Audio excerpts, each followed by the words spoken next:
वो लड़की शायद पागल थी।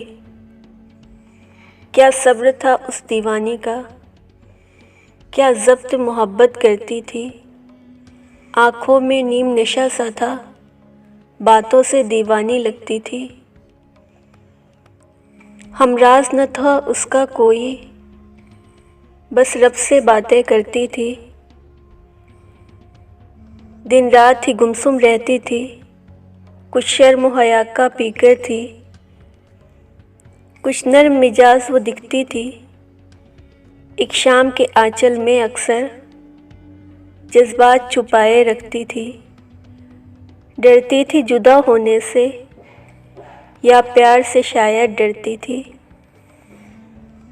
है रश्क मुझे उस पागल पे, क्या खूब मोहब्बत करती थी।